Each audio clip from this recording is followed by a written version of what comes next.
repeating several times in Zulu, "No way will I tell you, he will kill me.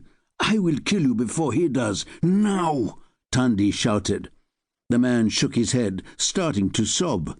Mkhize punched him again, this time on the chin, not too hard, not to knock him out, just to threaten him. The man kept sobbing, shaking his head, muttering miserably, "He'll kill me," making Mkhize almost sorry for the thug, almost disgusted with himself for the violence he'd unleashed to protect his loved one. What sort of man had he become? But Thandi, quivering, for she too had never done anything like this before, was absolutely fixated.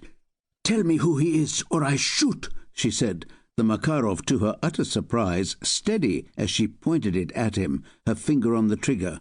The man didn't know if she was serious, and in truth she didn't either. Indeed, threatening to shoot a man with a gun, she wasn't sure any more what sort of woman she had become.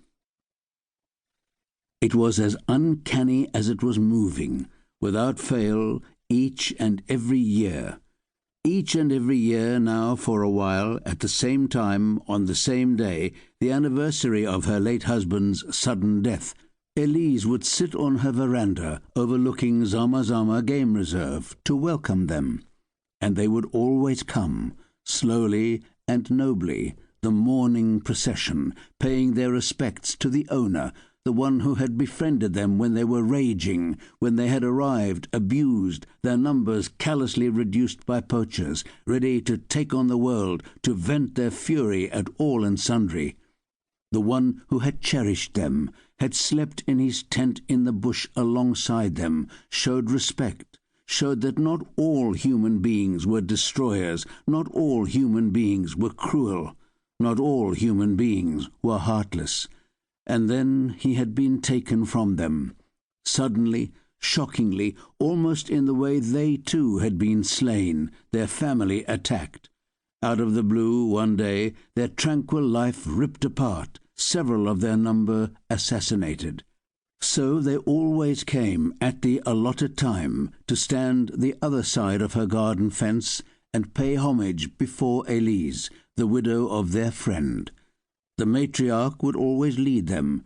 She seemed suddenly frail this year for the first time, Elise noticed, concerned. Imperious, dignified, gentle, respectful, yet ferocious if crossed. The matriarch would tutor the young ones, swish them back into line if they shuffled friskily, teach them about the importance of the moment, that they probably wouldn't have been there without the friendship of the owner, that they needed to honour his memory, too, on this day of remembrance.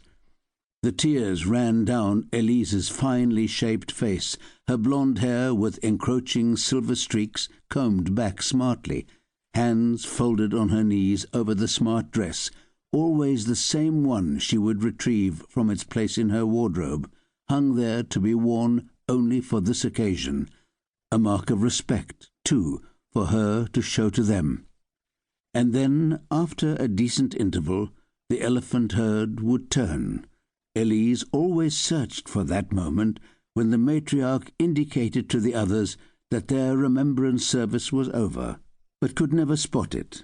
They would move silently, even the babies, for once obedient, and begin their slow, silent retreat behind the regal matriarch, the constant din of the birds and cicadas for once eerily absent, too. Irish walked steady and strong, his Armalite rifle ready as he searched for the target ahead. The nickname Irish had been Padraig Murphy's for as long as he could remember, or at least since his teenager days in Crossmaglen in South Armagh, in the far corner of Northern Ireland, the Irish border very near to both the west and the south of the small village. Cool, damp South Armagh was dubbed bandit country during the Troubles, the decades of horror, of terrorist attacks and police and army counterattacks, of assassinations, knee-cappings, bombings and shootings from the early 1970s. He'd been born a few years earlier and had grown up in a Republican family in a community hating the Royal Ulster Constabulary and the British Army.